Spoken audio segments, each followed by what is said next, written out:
This is the Jokkul Paidcast, number 15. I watched a Finn Sterling video. Finn space Stirling. And Finn Sterling, what he had to say about the topic of terrorism or whatever, he said, don't be silly. That's pretty much all he needed to say, and I understood what he was saying. It was laconic. It was masculine. It was brief. It was to the point. And that might be the preferable method of communication here. Now, Finn Sterling came out with this video, performatism, moral Chadism, minoritarianism.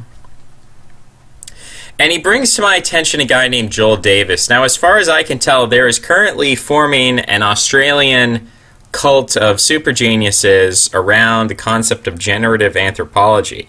I've only just, I've heard the term referenced and so on, but I decided to click on the little playlist that Finn Sterling provides on generative anthropology, and I watched the introduction. And there's some interesting stuff in there. And then I clicked on Joel Davis.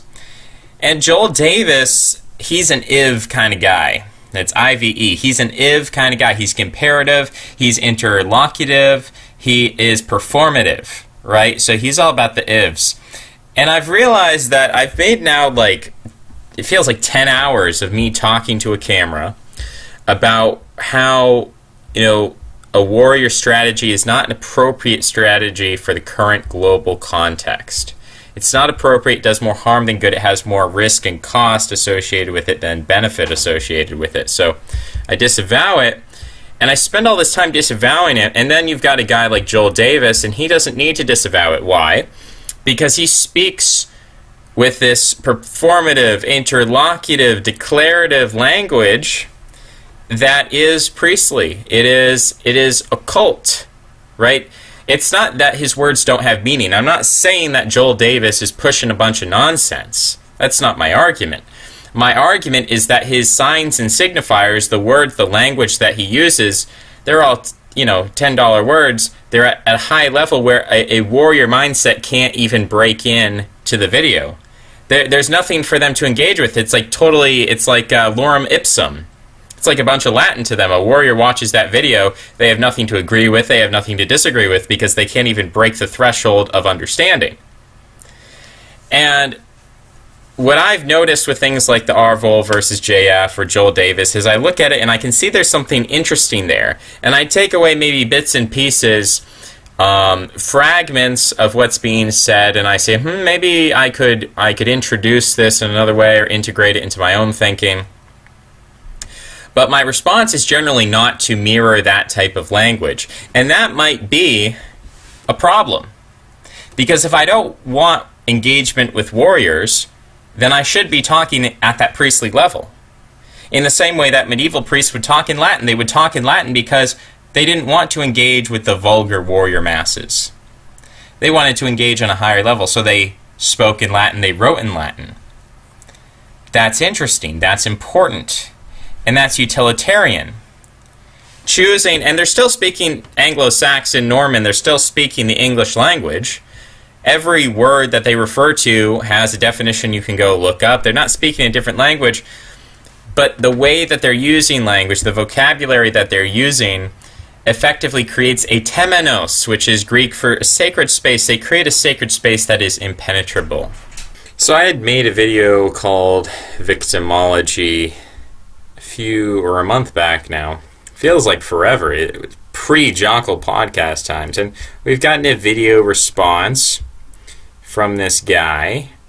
He makes a 2-minute video response saying he likes the idea of the academy that I put forth, the Deep Right project. And then he has a second video he put up 2 hours ago I just watched called Psychopaths and Civilization.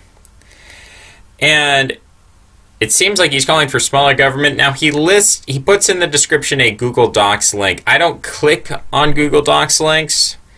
And if you want to talk to some software engineers or hacktivist people who deal with computer programming, they'll say, be careful about your Google Docs links, your Google Drive links. not always the safest thing to just randomly click on, but people can click at that on their own discretion.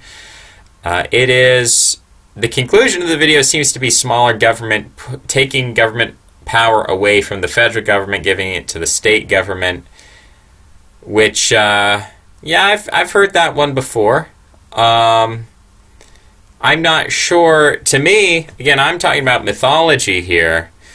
I care more about the mythology of the government than I care about the actual form of the government, which is interesting. If we go back to Joel Davis is talking about formalism, political formalism, and Joel Davis says it doesn't matter so much the structure of government, whether we call it a democracy or a monarchy or whatever.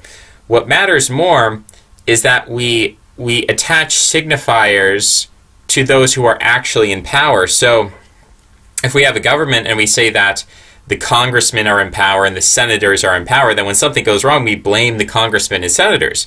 The problem is that the congressmen and the senators are operating within a mythological context, within a financial context, within a metapolitical context that's been laid down by other players. So, we call our form of government a democracy, implying that the power is in the hands of congressmen and senators and presidents, people who are elected by the electorate, by the electoral college. That's not necessarily the case, because once these people get in, or even before they're put up for election, even before they can become a candidate, they have to operate within this monetary nexus, this mythological nexus. All of these influences from the media, from established religion, from the public education system, from entertainment, from Hollywood, from video games, from popular media and popular memes, they have to operate within that framework and that nexus. So at the end of the day, what Joel Davis is arguing is that the best form of government would really not be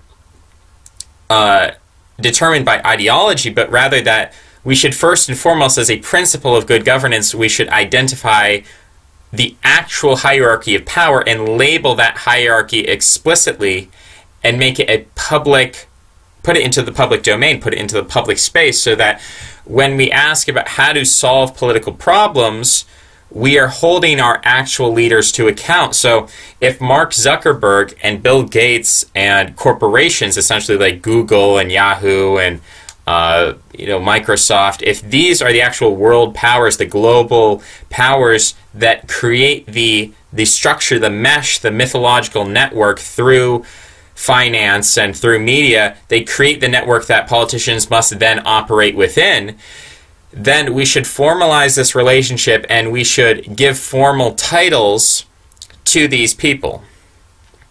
That's what Joel Davis is arguing, and I see a lot of merit to that idea. I think that's a very interesting idea.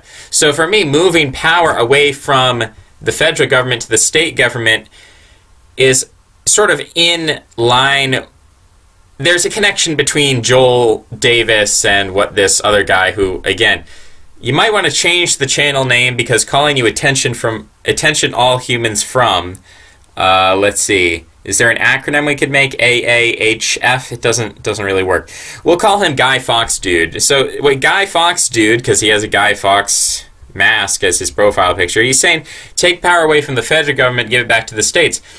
That's sort of, there's a connection between that and what Joel Davis is saying, because fundamentally, when you move power from an anonymous source of power to an explicit, recognizable source of power, you are making that power more accountable to the people who are affected by those decisions. And you could see the move from power from a federal to a state level as moving in that direction of making our leaders more accountable to the people who are governed by these leaders. But ultimately, what I'm more interested in is mythology than simply looking at a move from federal power to state power as a cure-all. Because as Joel Davis says, we could abolish the federal government. We could make each state in the United States an independent sovereign nation with its own foreign policy and so on and so forth. Even though many of the states would be landlocked, that would be very problematic. But we could do that theoretically. The problem here is that even if we did that, each of these individual sovereign states would still be controlled or influenced or have to work within a global nexus, a global network of financial interests, of mimetic interests, of mythological interests, which are high and above the power of any of these individual sovereign states. And that's why I disagree with Brexit. People want to compare me to other people on this, and that's fine. That's fine. Let's just focus on the content of what I'm saying for a moment. Why do I oppose Brexit? Why did I oppose it? Why do I oppose it now? And why do I oppose it in the future? I oppose it in the same way that I oppose a border wall for the United States. I oppose border walls and I oppose Brexit because it is, to me, it is a kind of reverse scapegoat. The concept of scapegoating is where you take sins, your personal sins. Let's say I do something bad, I lie, I cheat, I steal. And so somehow I abstract the concept of this sin and I view it as some kind of entity which can be moved from my body into the body of a goat. And I move the sins into the goat and then I kill the goat, and in that way I exorcise myself of my sins. Well, there's a sort of a reverse concept, which I don't necessarily have a good term for, but it's where you take your hopes and your dreams and your aspirations, things that you want, and you put it into some sort of symbolic or meaningless object. So let's say I want to be powerful. So instead of, and we could, maybe the word for this is fetish. If you actually look up the term fetish, and I'm going to do a little etymology on it, because whenever I start thinking intensely about a word in particular, and that was the wrong website, because I didn't include the T. So whenever I think about a word in particular, I do like to... What is going on? Status forbidden. This is what happens when you have a weird... Wiktionary is a terrible word, by the way. I'm very frustrated. It should just be called the Wiki Dictionary or something like that. Something easier to spell. But we've got the Wiktionary. We're searching the etymology of fetish, because sometimes when you understand words etymologically, you have a better feel for their historical development, their historical evolution. That can give you ideological or mythological ideas and suggestions. Borrowed from French fetiche, Portuguese feitiço, from Latin factitious, meaning artificial, doublet of factitious. Something which is believed to possess, contain, or cause spiritual or magical powers, an amulet or talisman. Sexual attraction to or arousal at something sexual or non-sexual, such as an object or part of the body. An irrational or abnormal fixation or preoccupation and obsession. So it ultimately comes from that which is artificial, the fetish. So I think the fetish is probably a good term to use as the opposite of a scapegoat. A scapegoat is something where you take that which is negative within you, your sins, you put it into the goat and you kill the goat. A fetish, on the other hand, you're taking positive energy, you're taking hopes, dreams, aspirations, you're putting them into an object, and you're putting that forth and you're supporting it and you're promoting it and you're giving it life. And in a sense, Donald Trump was a fetish, Build the Wall was a fetish, Brexit was a fetish, and for some people these continue to be fetishes. Now, I'm not condemning fetishes in totality. I think, in a sense, whenever we're speaking of mythology, we're talking about fetishistic attachment to abstract principles or axioms. So the process of fetishization, the cognitive process which allows us to fetishize different objects, I think is ultimately necessary. And you can look at anyone who has any kind of axiom or principle, basically anyone who's not a nihilist. And even you could say that nihilism itself has become a fetish. But the concept of a fetish, or the ability to fetishize, is necessary. But we can say that there are certain objects which are wrong to fetishize, not optimal to fetishize, or the fetishization of certain objects does not lead us toward our ultimate telos. And that's how I feel about a border wall. That's how I feel about Trump. Although, again, I'll continue to support him to the extent that I feel he is the best free speech candidate. Because that's really the only issue at this point that I care about. But I believe Brexit is a fetish. And the reason why is because I think people invest in it emotions, racialist emotions, ethnocentric emotions. They invest in it, even the concept of masculinity versus feminism. People think about, they have a gendered notion of Brexit. That Brexit is manly, Brexit is independent, Brexit is Britain's going their own way. So there are all these, there's a constellation of ideas, and the left is right to point this out. It's correct to say that Brexit means so much more than just Brexit. Brexit means racial anxiety. Brexit means ethnocentrism. Brexit means masculinity. Brexit means all of those things. And so someone who's supporting masculinity, someone who's supporting racialism or ethnocentrism, would see Brexit as a good vehicle to move the conversation forward, to move the Overton window. But was Brexit ever going to accomplish anything in itself? Was building the wall ever going to accomplish something in itself? No. We could build, a wall 100 feet high. We could build the Great Wall of China 10 times over. It would not halt it would not halt my dispossession. It would not halt your dispossession, likely, in the United States of America, because we would still have our same exact mythology intact. People would still be flying over on planes. People would still be coming into the country. Birth rates would still be what they are. Nothing about the destiny of America would be changed if we had a wall. Similarly, nothing about the destiny of Britain is going to be changed with Brexit. And I bring up Brexit because this is an example where you have people who actually believe in Brexit. Now again, I support a kind of cynical or fetishistic promotion of Brexit. Like people who are sort of in on the joke. We understand that Brexit is a farce, but we promote Brexit among the masses, among the populace, to create a shift in consciousness, to shift the Overton window, to point people in our direction. I understand that concept. And I see the validity of it, but when people start to actually invest themselves in Brexit, and to think that Brexit is a good in and of itself, to think that a border wall is good in and of itself, I think it's very funny that people abandon Trump because he hasn't built a border wall. From my perspective, border wall was never an important thing. It was, there's very, very little to be gained from a border wall. Always I saw Trump as an agent of change because of the kind of language that he used and the way that he used language. I always viewed him as important from the perspective of a free speech candidate, not from a border wall candidate. Now, the biggest problem is that Trump is changing his rhetoric.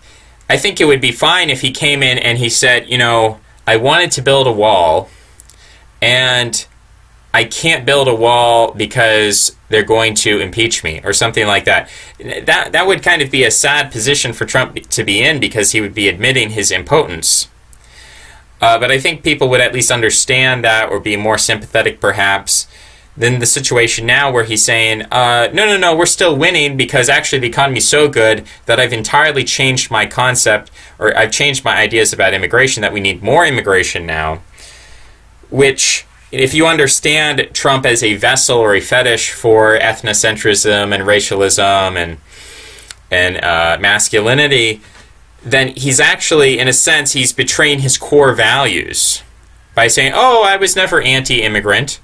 I was only anti-immigrant to the extent that we had a slow economy, or the unemployment was too high. But now that the material conditions have changed, now I'm pro-immigrant. Because being anti-immigrant was not an axiomatic part of who I am as a person. And so people do feel that as a betrayal, and I guess I understand that in terms of people believing in the values of Donald Trump. Donald Trump has a fetish. They believed in him, and now he's changed his tune in that way because he wants to preserve the appearance of him being in control. Now, I don't think he's in control. That's the problem when someone says, if only we had Brexit. If only Theresa May would step aside and allow Brexit to go through, then everything would be fine. Britain would be on a better course. or if only we could take power away from the federal government, give it away to the state government. Both of these ideas are very similar in the idea that, well, if we just trick the federal government, or we force the federal government's hand into giving power back to the states or giving power back to Britain, if we can sort of trick the federal government through popular pressure, force their hand into doing this, then we've solved the problem. But I'm saying no, the problem hasn't been solved because of what Joel Davis brings to our attention, that actually politics is not run by senators and congressmen or prime ministers or presidents. That's not who controls politics. Ultimately, the people who control politics are those who craft the media narratives, who craft the mythology with their financial power to create a nexus that then contains the actions of politicians. And so that is really where the power of politics comes from, this corporatist nexus, this globalist nexus. That's what controls things. And so having a Brexit or giving power back to the states or building a border wall is never going to fundamentally solve the problem if the true holders of power are still anonymous and unaccountable. And that is why it's important to name them and to bring them to our attention, to understand that fundamentally we don't live in a world in which, we have a king or we have a lord and he is essentially a knight, he's someone from a military aristocracy. We don't live in a military dictatorship. We don't live in a world where the person with all the power is the person with the most guns. We live in a world where the person with the most power is the person with the most media influence, the person with the most mythological influence, the people who control our public education system, the people who control our morality. And that's why I think morality is so important, and why it's so important to label behaviors as moral or immoral, because then that we understand that the moral battleground, the moral playing field, and morality itself is really the most important weapon that we have. If we become moral nihilists, or we think morality is irrelevant, or think that, oh no, we need to cast aside morality. Morality is irrelevant. We need to speak in terms of that which is practical, that which is impractical, that which is rationalistic, that which is irrational, that which is utilitarian, that which is not utilitarian. I argue that we need to understand that power is held and maintained and increased through morality, through fetishism, through taboo, through these mechanisms. That's how people are controlled. That is what controls our politics. Not does the federal government hold the power, does the local government hold the power, does the British government hold the power, does the European Union hold the power, do we have a border wall, or can people just waltz across the border? That doesn't matter to me. In fact, I would be fully in favor of having an open border between Mexico and America, but with some additions. I would say Mexico, I think, should be integrated politically into the United States of America. And I think Mexico should effectively become a penal colony, in the same way that Australia was a penal colony. America, in fact, started as a penal colony to a large degree, that prisoners were brought over from Britain, and they were sent to the American colonies as indentured servants.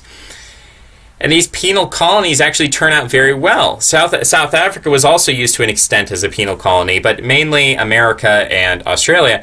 And America and Australia have turned out very well. So I think treating Mexico as a penal colony would work very well. I think I would like to go into Mexico, and I would like to discharge from duty the police officers and the chiefs of police and the government officials of Mexico who are in league with the cartels, the drug dealers. I'd like to dismiss them from office and to use due process against them. And I would like to instate a governance of a penal colony, of a sort of protectorate of Mexico, a penal colony where right now America has prisons full of people. And I think they should all be sent to prisons in Mexico and sent to work in Mexico. And we should be moving the problematic people who are in America down into Mexico. And you say, oh, well, this is going to ruin Mexico, it's going to destroy Mexico. I actually think if we eliminated the cartels and we instituted a better form of government in Mexico, that Mexico would benefit. Mexico would grow, Mexico would improve. And the practice of having a penal colony actually turns out turns out to blossom into something quite beautiful. You look at America or Australia, they seem to actually become quite powerful, industrious, high standard of living states over time. So that would, I mean, that's an idea. It's not realistic. Obviously, I don't have the power to do that. I wouldn't necessarily push it as a pragmatic or mimetic idea. But yeah, again, or let's take the instance of people flooding into America from all over the world. Somalians, Mexicans, all sorts of people flooding into America. I would not have a problem with that if these people were not allowed to vote, if their children were not allowed to vote. See, I don't believe in, what is it, the 14th Amendment?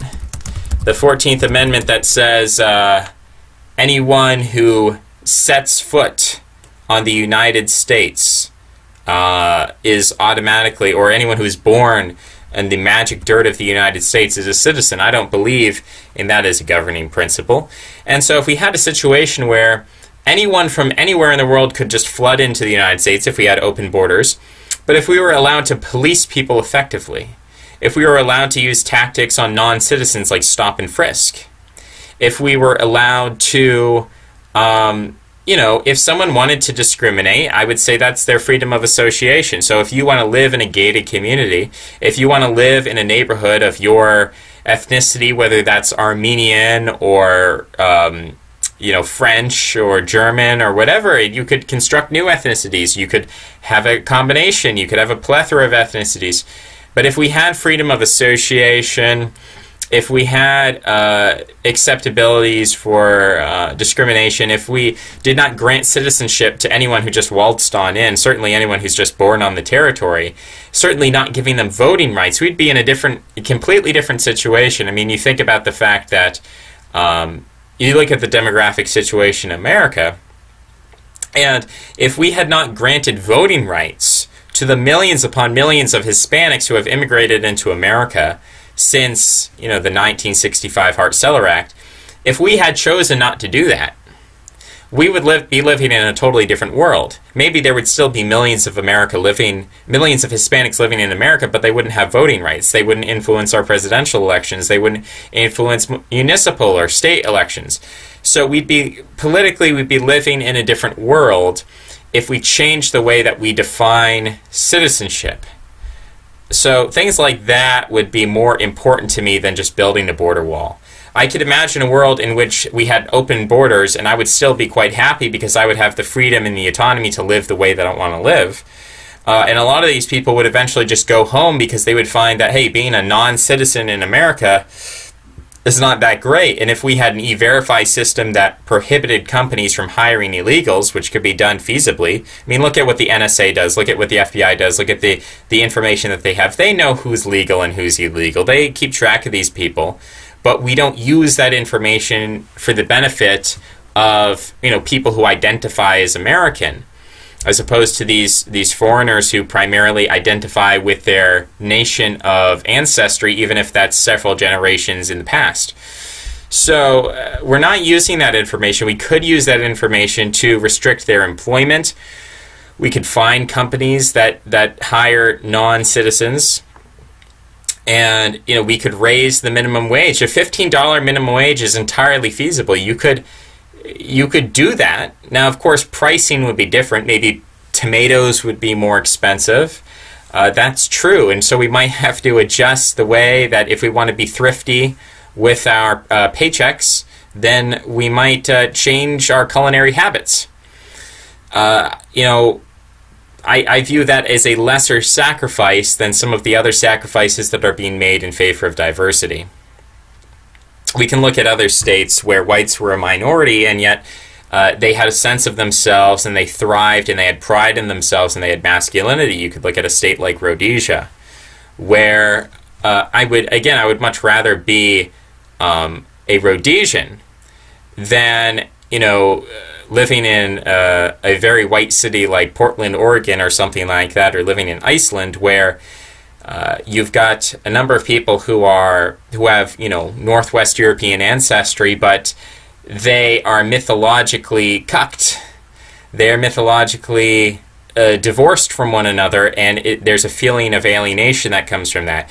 Being part of a white minority, but knowing that, hey, if I see another white person, they have my back, that's a powerful feeling. That's a good feeling. And the reason why it's so good is because you need that to survive. So when Jews are able to walk up to one another and feel mishpacha, they're able to feel this sense of familiarity with one another. They have this basic trust with one another. When Mormons can walk up to each other and feel a connection. When these sorts of minoritarian groups, or a Haka, says Zijaren, it's all the same in the Haka family. When they meet each other and they sort of commune with one another, they recognize each other as being part of the same in-group. That's powerful emotionally in terms of our psychological well-being and our health, but it's also powerful politically in terms of if you have a small dedicated minority that works cohesively within itself, then it can accomplish great goals against a divided majority. And that's basically the story of America, right? You have a divided majority, and then you have dedicated elite minorities that actually call the shots. And that's pretty much, and you know, people talk about the WASP elite, and that's sort of for a long time how the WASP elite functioned. And then you have other elites that move in when the WASP elite sort of loses its footing. But there's nothing to say that this process can't happen again, that you can't have new minorities, up-and-coming minorities, claiming their own identity, becoming new minoritarian factions and succeeding in a similar way. All it requires is the will and the quality and the quantity.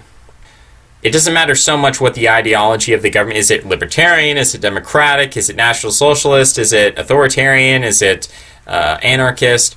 He says that doesn't matter so much. What matters is we're able to identify and formally label the actual hierarchy of power. The problem is we have senators, we have congressmen, we have presidents who, they are not the authors of power. They are constrained by the existing nexus of power, which is formed by established religion, by the financial structure, which then controls the media apparatus, the mythological structure of our society. So ultimately, authority does not rest with politicians, with senators, with congressmen. That's not where authority rests. Authority rests with these unaccountable, unnamed, anonymous sources. You know, and we're aware of people, you and I are aware of people like Mark Zuckerberg, we're aware of Bill Gates, we're aware of George Soros, we're aware of Carl Icahn. We're aware of these people. But they don't have any formal title. And what Joel Davis is saying is that no matter what the political ideology is, that doesn't really matter so much. What matters is that we formally label the authors of power, the people who are actually in power. If we can label those people, then we can hold them to account. But if we don't know who they are, we can't hold them to account. And so there's no incentive then for the authorities to do well by the people they are governing. That's the argument Joel Davis makes. I find it to be a compelling argument. Now, we all know what a scapegoat is, right? We know that a scapegoat is when you take your sins that are within you and you project them onto an object like a goat, and you then kill the goat to try to get rid of your sins. We all know about what a scapegoat is. We all understand the concept, but the opposite of that is a fetish. It's when you take your hopes and dreams and aspirations and you put them into something which is not necessarily in itself meaningful. So something like Brexit or something like Build the Wall, to me, is fetishistic. It is not in itself necessarily going to change the trajectory that we're on currently. But people project their hopes and dreams onto these things, these objects, these concepts of Brexit and the Trump wall. They do that, and then they become excited about the thing in itself, and they're actually disappointed, and they're angry because, oh, what if we don't get Brexit? What if Theresa May doesn't give us our Brexit? Or what if Donald Trump doesn't give us our wall? And they get worked up about this. And my opinion is it never mattered in the first place. These were only symbolic fetishes. Now, to the extent that they help move the discussion, they help move the Overton window, the extent that which these things were mythologically useful, I would endorse them. I would say, sure, that's a legitimate strategy. You know the wall isn't going to work. It's not going to change the demographic destiny of America. And I know that Brexit isn't going to work. It's not going to change the demographic destiny of the United Kingdom. But still, you support them in order to shift the Overton window, in order to shift the discussion, in order to start a discussion, start talking about race in Britain, or ethnicity in America, or masculinity. I think both Trump's wall and Brexit were both, in some ways, a dialogue about masculinity, a public dialogue. And I think it's important that we use political fetishes in order to start a dialogue. I think that's an effective strategy for discourse, and I endorse it. I'm in favor of it. But at the end of the day, we do have to understand that these fetishes are nothing more than fetishes. And if Brexit fails or the wall fails, well, it doesn't matter either way. What matters is that these things help us to instigate a conversation that changes how people think, how they think morally, how they think mythologically, how they think in terms of who's with me, who's against me. I think a lot of people, when we start talking about something like the Trump wall or something like Brexit, even though we know the joke, we know the jig, we know that these things in themselves are not going to change our destiny, but we know that by talking about them, we start a discussion, and that people start to see, hey, to me the Trump wall sounds reasonable, or hey, Brexit sounds reasonable. And all these people are attacking me as a racist, they're attacking me as sexist, they're attacking me as xenophobic, they're attacking me on the basis of my whiteness. And that starts to help people understand what are the axiomatic signifiers of identity. It helps people understand who are we politically. It helps people understand where we are mythologically. So that's the important aspect of political fetishes. But the thing in itself is not important. So that would be my critique of this guy, Attention All Humans From. I would criticize him in his idea. I would say, well, there's a connection between what you're saying and what Joel Davis is saying. But I would say ultimately there's a problem here, because even if we have Brexit, even if we do build a Trump wall, it's not going to change the mythological superstructure that is really determining our destiny. See, in 1965, when you had people arguing for the Hart-Celler Act, when you had that, they said it would not change the demography of the United States. They obviously lied. But more importantly, what they stated is they said, look, the Hart-Celler Act is a symbolic act. It's about racial equality. It's not going to change the racial distribution of the United States. We're still going to be 90% white. But we're going to put out a statement that is for racial equality. So it's really just a symbolic statement. And they used that argument to push forward the Hart-Celler Act, saying that, look, it's not that we want a white minority. It's not that we want to change the 90% white majority. It's that we want to put out a symbolic statement in favor of racial equality. And that's how they sold it, by saying this is purely symbolic. It has no practical effect. My argument is that symbolism and mythology precedes practical effect. And so, in a sense, symbolism and mythology is more important than practical effect. So, from that perspective, I would rather have a state, have a country that had a solid mythology, that had a solid ideology, that had a solid way of thinking, a solid culture, but all of a sudden there's an invasion. Like, I would be happier to live in a country, I guess Hungary might be a decent example if we're trying hard, or Russia might be a better example. An extremely xenophobic country. Maybe Israel's a great example. Although its geostrategic precariousness sort of foils the example of an invasion. But let's say Russia, right? Russia, if Russia was suddenly invaded by 50 million Mexicans, or Russia was suddenly invaded by 50 million Africans or Somalian refugees or something. I don't even know if there are 50 million people living in Somalia. But in any case, I think the average Russian, and if you don't like the Russian example, you can think of a different example. There's only 15 million people in Somalia. So, Apparently we're escalating our air war in Somalia as of 2 days ago, which is unfortunate. But back to the point, if you had Russia invaded suddenly by 50 million non-Russians, I would expect there would be a response from the Russian people. That they have enough of a sense of themselves, they have enough of an identity, enough of a history, enough of a mythology about themselves, that they would effectively defend themselves. Even, again, it could be 50 million, it could be 100 million, it could be 200 million. You could have a huge invasion of Russia by Somalians and Mexicans and all sorts of people. But I would still think that Russia, or this theoretical, again, we could dispute the example, but a theoretical country that did have an identity, that did have a sense of itself, would be in a better position to handle an invasion than, say, a country like Iceland or Portland, Oregon, a country that would be majority white, or an area or a region that would be majority white, but these white people have no mythological conception of themselves. They have no identity. So to me, ultimately, it's not that demography is destiny, it's that the mythological imperative is destiny.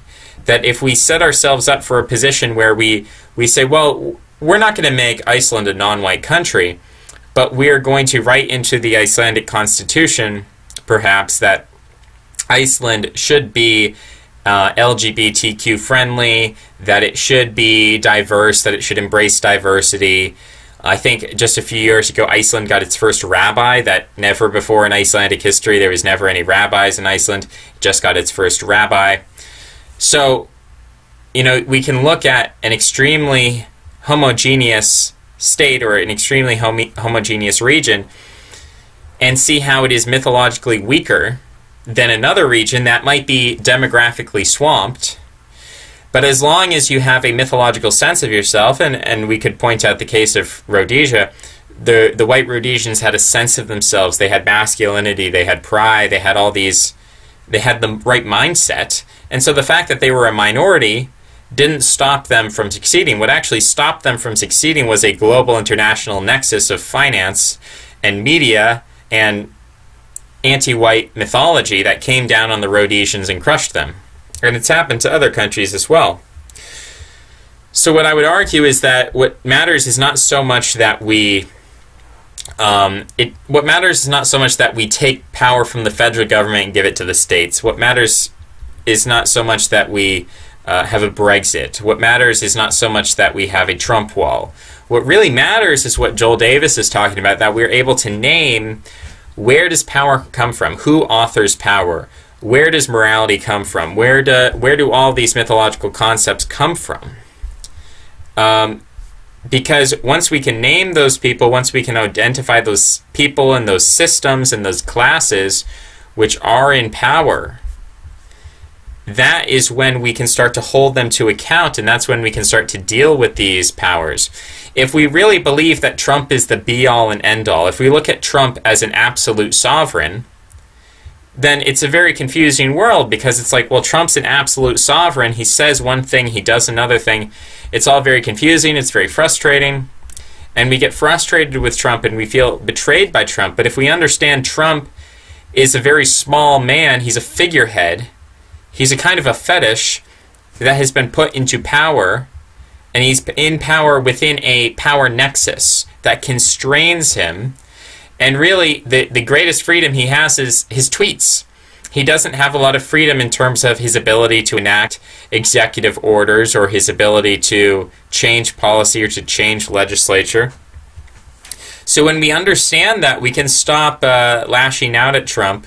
We can stop being angry and frustrated at Trump, and we can stop being angry and frustrated about Brexit, and we can stop being angry and frustrated and black-pilled about the border wall and these issues. Then we understand that that was never going to save us. The only thing that can ever save us at the end of the day is mythology, morality.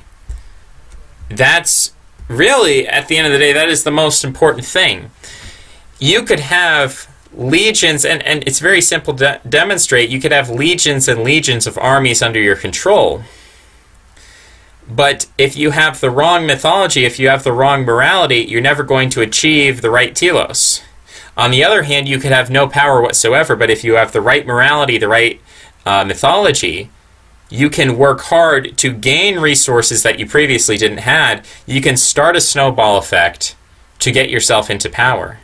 And this is what minorities do. We can look at the Jewish people. We can see how they were institutionally discriminated against. In 1761, when Aaron Lopez, when he lobbied to be part of, to be a citizen in the British colony of Rhode Island, he was rejected on the fact that he was a Jew. He was discriminated against institutionally by the Rhode Island Supreme Court, by the Rhode Island General Assembly.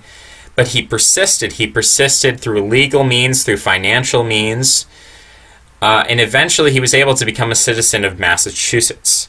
And that is the story of the Jewish people, of a people who were institutionally discriminated against, where there was a dominant mythology, a dominant morality, a dominant religion of Christianity that opposed the Jewish people. And nonetheless, the Jewish people were able to find allies in people like Ezra Stiles, one of the founders of Brown University, the 9th president of Yale. He was able to find allies in Philo-Semites like Ezra Stiles, and they were able to work together to change the mythology of America, to define America as a place where Jews were safe. That's something that they did. In fact, another Jew, and I wish I could remember his name off the top of my head. I went over his name in a video, couple videos back, couple podcasts back. But he was one of the ostensive signatories of a document that was going to support the American Revolution. And he was going to do it in the name of the Christian God, and he refused to sign the paper. And because he was steadfast, and because he had his mythological axioms and principles, and he knew who he was and he knew his identity, he was actually able to go against the will of the other 70 signatories, and he was able to force a removal of that phrase. And he said, why did he do it? He justified it on the grounds that all men are created equal. So that phraseology, all men are created equal, was something that was pushed. It wasn't just Jews, it was also Freemasons and other groups, but ultimately you have a dedicated minority who know who they are, and they're able, through legal means, through financial means, through mythological means, to change the culture, to change the discussion. And that has led to a very different situation where today Jews are not institutionally discriminated against. They went from one situation to the other. So if you're telling me that a minority which is institutionally discriminated against can never come back and bounce back from that and essentially ascend to dominance, well, you haven't looked at the historical record, because it's entirely possible. You just have to understand the power of mythology. You have to understand the power of finance. And that's what Joel Davis, I think, is helping us understand when he says the important thing is not the ideology or the construction of the state, whether we have a federal government or powers given back to the states. That doesn't matter so much. What matters is this formalism where we identify and we label what is the hierarchy of power, because if we can do that and we can name who's in power, then effectively we can make progress. We can hold these people to account, and we can start putting forth solutions. But if you don't understand the nature of power, you don't understand what's going on, then you're never going to be able to make progress that way. If you think Brexit is a solution, if you think the Trump wall was ever a solution, then you're lost, you're confused, you're focusing on the fetish, and you're not focusing on the actual source of power, of the actual real-world practical power. And here's a little tidbit people don't often know about. When in 1866, Bismarck founded the Confederation of Northern Germany on a basis of universal suffrage, he was acting on advice which came directly from a man named Ferdinand Lassalle. And this is what Bismarck had to say about this man, Ferdinand Lassalle. He says, "But Lassalle attracted me as an individual. He was one of the most intelligent and likable men I had ever come across. He was very ambitious, and by no means a Republican," meaning someone who believes in representative democracy. "He was very much a nationalist and a monarchist. His ideal was the German Empire, and here was our point of contact." So who was Ferdinand Lassalle? Well, you can go take a look at Lassalle. Lassalle had an afro. And because of that, Marx, who was a racist, Marx suggested that Lassalle had some form of African ancestry, which was both a racist and an anti-Semitic thing for Karl Marx to say, but he did say it. His full name was Ferdinand Johann Gottlieb Lassalle, and apparently his birth name didn't have the L-E at the end, so they've made it a little more French. He was a Prussian-German jurist, a philosopher, socialist, and political activist. He is best remembered as the initiator of national-style socialism in Germany. So that's a funny turn of phrase. National-style socialism was founded by Ferdinand Lassalle. Now, that's not entirely true. I'm going to try to look up father of German socialism. And I don't think you're going to find Ferdinand Lassalle. It's not Otto von Bismarck. That's what just pops up immediately. Here's one, Eduard Bernstein. Eduard Bernstein is not the person who I would call the founder of German socialism. No, Google doesn't want to tell me. Wilhelm Weitling. Wilhelm Weitling is the person who I would call the father of German socialism. So Wilhelm Weitling was born in 1808. Eduard Bernstein was born in 1850. So I used to ask Google, who was the father of German socialism? They tell me Eduard Bernstein. But Wilhelm Weitling was writing much earlier than Eduard Bernstein. And Ferdinand Lassalle was born in 1825. So let's look into Wilhelm Weitling. He was a German-born tailor, radical political activist who did emigrate to the United States. He was an inventor of attachments for sewing machines, creation of buttonholes. Born in Prussia, his father was a French officer who was in French Prussia. His parents never married, and his father died in the 1812 invasion of Russia. He was raised in poverty, and he had to take care of others. His mother was a maid and a cook. He had minimal education. He was raised as a Roman Catholic and was able to quote scripture throughout his life. He had a dual ethnicity. He was half French, half German. He also learned English and Italian. He was apprenticed to a tailor. He became a journeyman. He traveled to Leipzig and Dresden and Wien or Vienna. Then he went to Paris in 1837, where he learned from Fourier, who you might know from his mathematical equations, Owen and Cabet. I'm not so familiar with the French guys, although I should probably become more familiar with them. He joined the League of the Just in 1837 and joined in Parisian street protests and street battles in 1839. He was a mix of Bauhausist, communism, Chialistic Christianity, and millenarian populism. These are all good French socialists to read about. The League of the Just included Karl Marx and Friedrich Engels. So that's a lot of good information there. He published his first work in 1830, Die Menschheit, wie sie ist und wie sie sein sollte. That's the human race as it is and as it should be.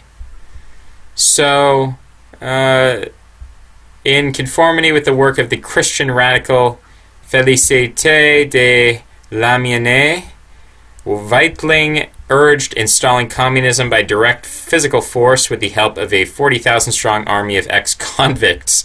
A prelapsarian community of goods, fellowship, and societal harmony would then ensue, directed by Weitling himself, while Marx and Engels struggled with the intricacies of industrial capitalism and modern modes of production. Weitling revived the apocalyptic politics of the 16th century Munster Anabaptists, and their gory attempts to usher in the Second Coming, much to Marx and Engels' annoyance. Weitling's giddy blend of evangelism and proto-communism attracted thousands of dedicated disciples across the continent. So in contrast to Marx and Engels, he was not necessarily anti-Christian, although he did publish Das Evangelium eines armen Sünders, the Poor Sinner's Gospel, in 1845, and he was prosecuted for blasphemy since he depicted Jesus Christ as both a communist and the illegitimate child of Mary. So he sees a kind of parallel there between his own illegitimacy and that of Jesus Christ. So really, he's a socialist who identifies with Jesus Christ. In Weitling's 1847 book, Gospel of Poor Singers, which, the Wikipedia article is written poorly because that should be part of the previous paragraph, but he traced communism back to early Christianity. He participated in the 1848 revolution. When it failed, he traveled to New York City. His book, Guarantees of Harmony and Freedom, was praised by Bruno Bauer, Ludwig Feuerbach, and Mikhail Bakunin, the latter of whom Weitling was able to meet in 1843. Karl Marx referred to Weitling's work as the vehement and brilliant literary debut of the German workers. What he won, and then John Spargo suggests that what he won from Marx, this high-sounding praise, was in fact that Weitling's appeals were addressed to the workers as a class. Marx himself emphasized Weitling's theoretical and philosophical brilliance, which compared favorably to the more economically inclined English workers and the more practically political-oriented French workers. He went to America, and he published a German journal in America, because people still spoke German in America at that time. Die Republik der Arbeiter had a circulation of 4,000. He was into technological and astronomical studies. He invented patents for sewing machines, and was living in a German community in Communia, Ohio, or Iowa, I should say. He died in New York City. A widow and 6 children survived him. So, Wilhelm Weitling, interesting guy. Nothing in here about Wilhelm Weitling's anti-Semitism. Let's see if we can do a quick search on that. And if anything pops up, because they don't want to talk about him as the father of German socialism. Here, mronline.org describes him as the first German communist. Let's see, we've got Moshe Zimmerman talking about Wilhelm Weitling. Let's see. We're talking about Wilhelm Marr. Where is the Weitling? Okay. Wilhelm Marr is a figure standing at an important crossroad. He was a prominent activist and a friend of the father of German socialism, Wilhelm Weitling. So there is one connection between Wilhelm Weitling and anti-Semitism. Here's a book, German Question, Jewish Question, by Paul Lawrence Rose, and talking about Wilhelm Weitling. And who was in an alliance with... So most of it seems to be... It's funny because I remember studying Weitling and his... I'm eventually going to circle back to this topic at some time in the future and do a more thorough explanation of it. Because I do believe I have some anti-Semitic quotes from Wilhelm Weitling about Jews. Let's pause. So I found a book here called Revolution and Evolution, 1848 in German Jewish History by Werner Eugen Mosse. And he does talk about Weitling and what Weitling had to say about Judaism. So let's go to the quote here, if I can find it. Weitling, an important figure. Cancel out that. Okay. By 1862, More had come to see the Revolution of 1848 as a failure, except in the fact that it promoted Jewish emancipation. This was similar to the analysis of the so-called Christian communist Wilhelm Weitling. Mauser writes that the 1848 Revolution proved a great disappointment, and Weitling blamed its failure on its leaders, particularly the Jews, who had really represented the old moneybags rather than freedom. So, what page is that on? That is page 261. See if I can find any other results here. Leading figures like Weitling, more Weitling.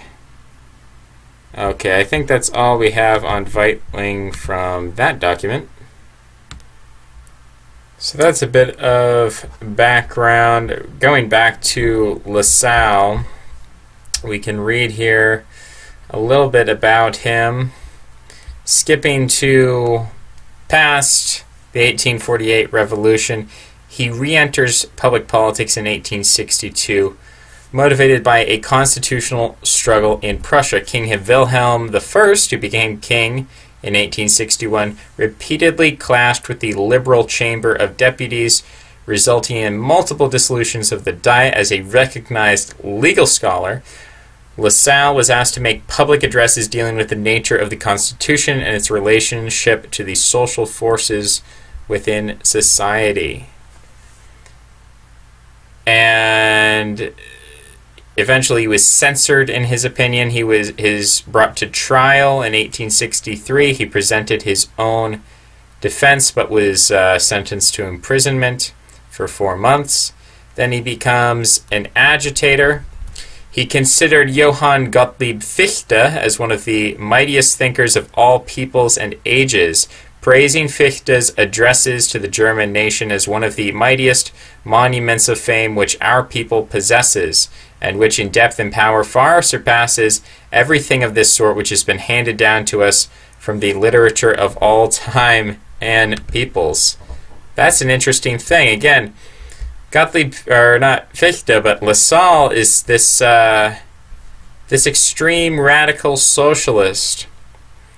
And he's praising Fichte on his addresses, Reden an die Deutsche Nation, 1808, a political literature book that advocates German nationalism in reaction to the occupation and subjugation of German territories by Napoleon's French Empire.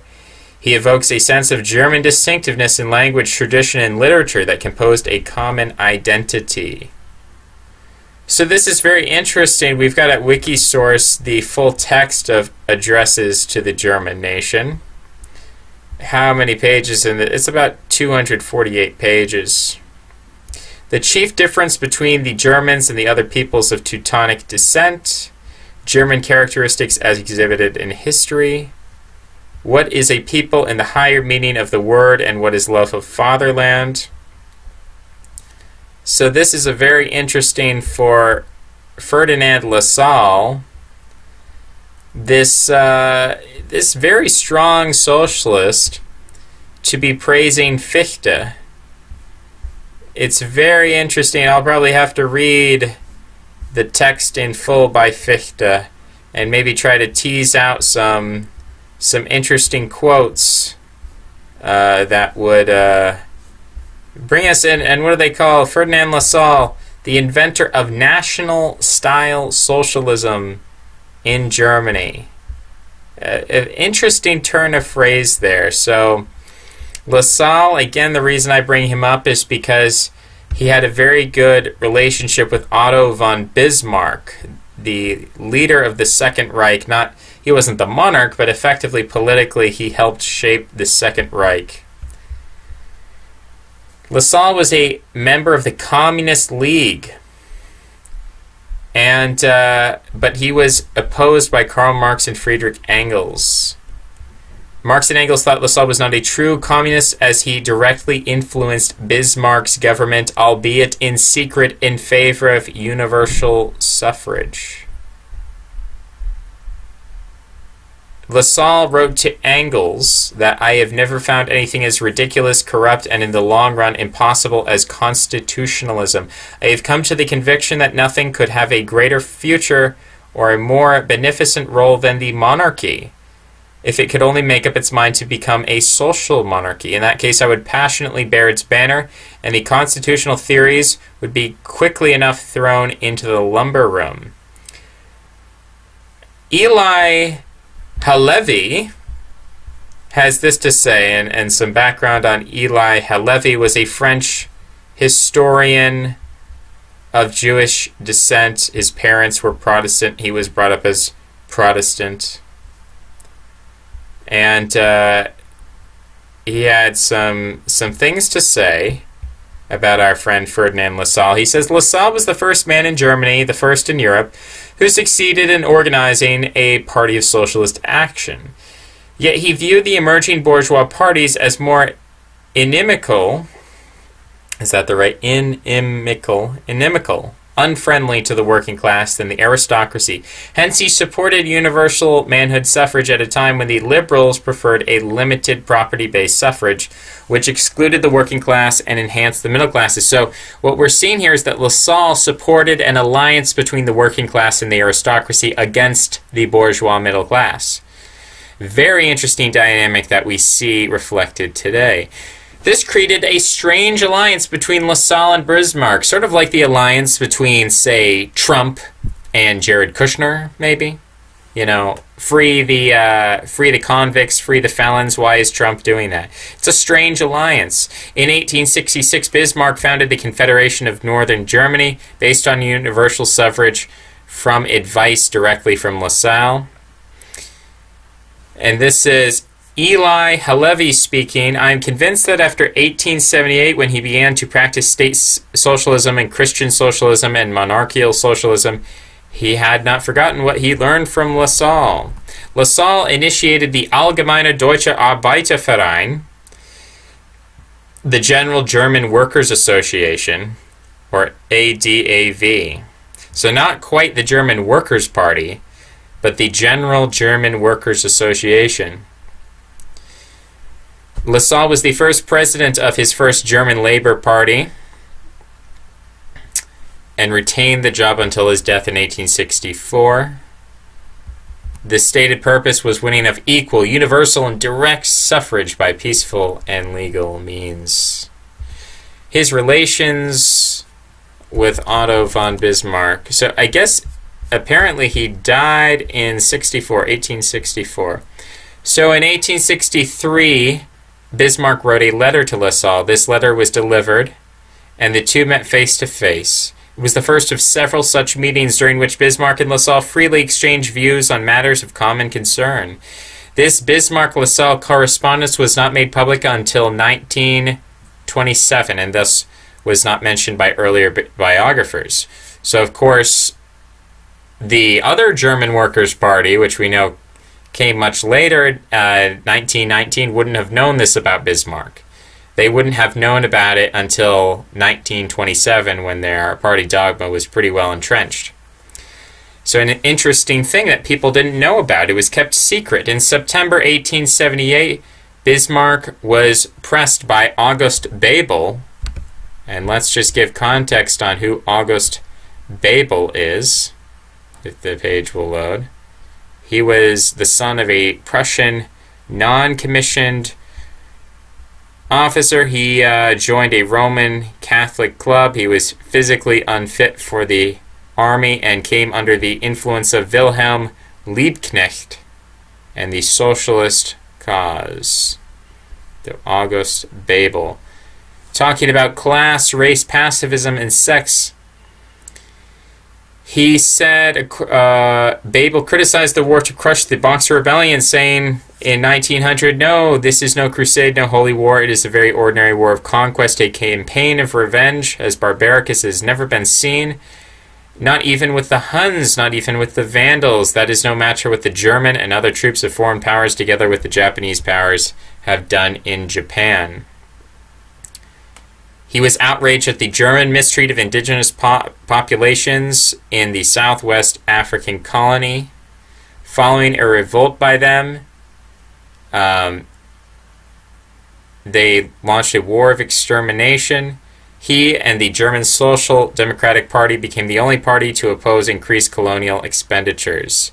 He called it not only barbaric but bestial. He warned against rising tide of theories of racial hierarchy, racial purity, causing the general election in 1907 to be called the Hottentot election. And so those were his ideas, August Bebel. So August Bebel asks Bismarck to provide details about his past relationship with Lassalle, and Bismarck says, "I saw him, and since my first conversation, I have never regretted doing so. I saw him perhaps 3 or 4 times altogether. There was never the possibility of our talks taking the form of political negotiations. What could Lassalle have offered me? He had nothing behind him, but he attracted me as an individual. He was one of the most intelligent and likable men I had ever come across. He was very ambitious. By no means a Republican, he was very much a nationalist and a monarchist. His ideal was the German Empire." Here was our point of contact. "As I have said, he was ambitious on a large scale, and there's perhaps room for doubt as to whether, in his eyes, the German Empire ultimately entailed the Hohenzollern or the Lassalle dynasty. Our talks lasted for hours. I was always sorry when they came to an end." And Lassalle made several secret appeals to Bismarck asking for universal suffrage, and he asked for protection from police seizure. He attempted to make common cause with Bismarck. And he said, "He must inform Your Excellency that this work will bring around the utter destruction of liberals and the whole progressive bourgeoisie." So Lassalle views the liberals and progressive bourgeoisie as the enemy, and he wants to unite the workers with the aristocracy to crush the middle class. So it's very interesting because people always look at socialism as this sort of anti-statist ideology, certainly anti-aristocratic, that socialism, in particular the variety that Lassalle was promoting, that it must have been anti-establishment. But really, the way that Lassalle and his ilk succeeded was by directly appealing to members of the state people like Bismarck. Lassalle appealed to Bismarck. Bismarck liked him. Called him the most intelligent, likable man I've ever come across. So, very interesting. Very interesting about Bismarck, something that people don't know about Bismarck, something that people don't know about Lassalle. This incestuous relationship between these socialist revolutionaries who want to destroy the middle class, they want to destroy the bourgeoisie, they want to destroy liberalism, and they find common cause with the aristocracy. That the aristocracy also hates the middle class because it sees the middle class as competition. It sees the liberal middle class, the bourgeoisie, as competition. And so it uses people like Lassalle, or it sees common cause with people like Lassalle who want to take the lumpen proletariat, who want to take the bottom 10% of this society and use that as a weapon against the middle class. So both the aristocracy and these lumpen proletariat communists like Lassalle, they see they have the same enemy in the middle class. So might that be why today corporations like, Google and Microsoft and the mainstream media, they see unity with a group like Antifa. Antifa wants to take the bottom 10% of society, the immigrants, the refugees. They want felons to be voting. They want convicts to be voting. They see common cause with one another. They want to destroy the middle class. They want to destroy liberalism. It's an interesting facet that the right-wing Bismarck, the establishmentarian Bismarck, the aristocratic Bismarck sees himself in common cause with this fanatical anti-middle class exterminationist like Lassalle. They see themselves having common cause. they see themselves getting along quite well because they have the same opinion. That is, Bismarck, as an aristocrat, viewed the masses of the people as animals, and Lassalle viewed them in the same way, and they both had an exterminationist idea. Or that's at least how Lassalle, he said, "Together, Bismarck, we will exterminate the bourgeoisie." So, quite radical stuff that Bismarck was chum-chum with this radical socialists. And that's very, very interesting to me. I'll see you again next time. Bye-bye.